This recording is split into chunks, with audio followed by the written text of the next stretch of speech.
Dans ce bâtiment ultramoderne à Strasbourg se trouve l'école du service public local. L'INET forme les dirigeants des grandes collectivités territoriales pour toute la France. Particularité ici, les élèves alternent entre stages pratiques de 6 à 8 mois sur le terrain et formation théorique dispensée par des professionnels. J'ai des maires face à moi qui comptent tous les sous pour gérer leur commune. Okay, et donc la question qu'ils vont me poser, c'est est-ce que je peux déposer mon dossier ? Jacques Henry est directeur d'aménagement au conseil départemental de l'Isère. Dans cet atelier, il est face à 2 élèves qui jouent les directrices d'aménagement. Elles veulent mettre en place un budget moins dépensier. Les crédits étaient entre 7 millions. Ah oui, vu que ça marchait bien, on l'a augmenté. Et puis maintenant qu'on l'augmente, crac, on le prend pour faire encore un autre dispositif. Le but de la séquence, c'était de montrer aux élèves que leur travail, c'est d'essayer de trouver des dispositifs qui respectent les règles juridiques, financières, etc., mais qui répondent aux besoins de l'élu. Ces élèves, il faut les former à se battre, en fait. À se battre, moi je dirais pas se battre, parce que c'est pas un combat. C'est plutôt comme un tango, si vous voulez. Il faut être deux, il faut danser le pas. Il faut être deux, il faut que ça marche. Les élus ne peuvent pas faire la politique et mener et gérer au quotidien sans les fonctionnaires. Les fonctionnaires ont besoin des élus pour légitimer les décisions et les porter auprès des citoyens. Et c'est ce tango-là, du politique et du technique, qu'on cherche à mettre en œuvre au quotidien. Parmi les élèves, Linda vient du secteur privé.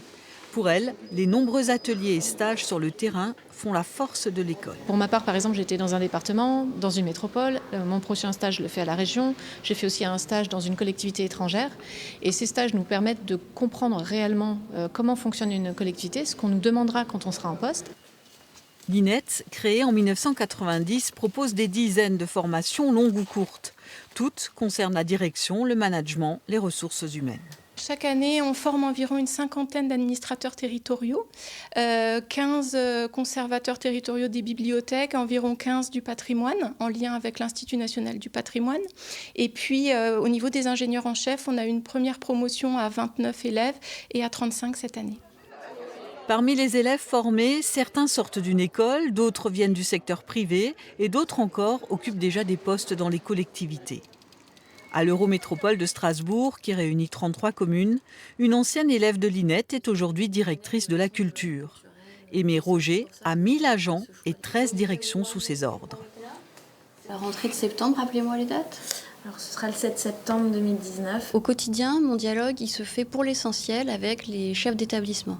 Donc par exemple, pour ce qui concerne Manro, avec la directrice de l'ensemble des médiathèques, puisque quand on se voit, on partage les questions qu'elle se pose dans l'accueil du public, dans l'organisation du travail, les horaires d'ouverture, la façon dont les agents perçoivent les évolutions. C'est essentiellement ça dont on parle.